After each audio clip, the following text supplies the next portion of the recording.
قصيدة مهداة للخال فهد المحمود الخالدي أبو بندر، وأقول: الخير والمعروف راعيه ما خاب، والصبر للرجال عند المصيبة، ذي حكمة الخالق والأيام دولاب، واللي عفا رب الخلايق يثيبه.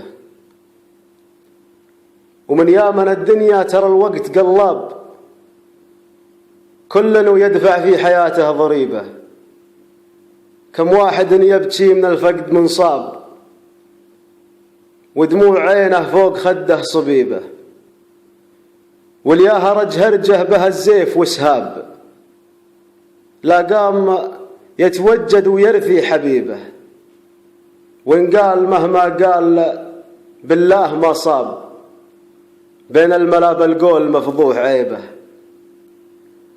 قولا صحيح وما يبي شرح وعراب، كل ياخذ في حياته نصيبه، الموت حق وما عن الموت مجناب، في ساعة فيها تضيق الرحيبة.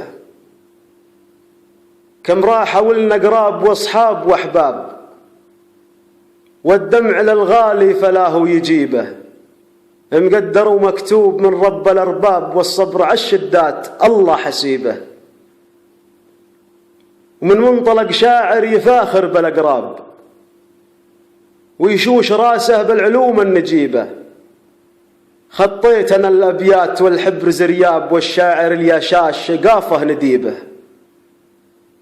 مثلك يا أبو بندر للإحسان عراب، والمرجلة ما هي علينا غريبة، وبهديك أنا من أجزل القاف ما طاب، راهي ويسمو بالمعاني رتيبة.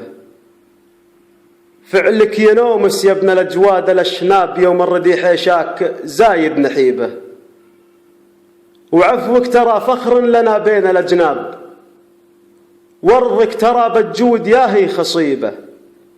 نرفع لك الراية على راس مرقاب، زيزوم ربعك بالليال العطيبة، من مثلك وشرواك للراي مطناب، يلي مع العالم زما فيه طيبة.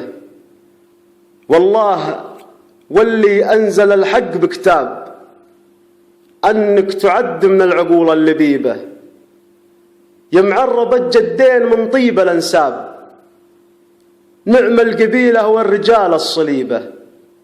حر فعل يمناك يدعو للإعجاب، والمدح في مدحك له اليوم هيبة، ما توفي فعولك جزيلات الألقاب، يا النادر اللي كل قومه تهيبه.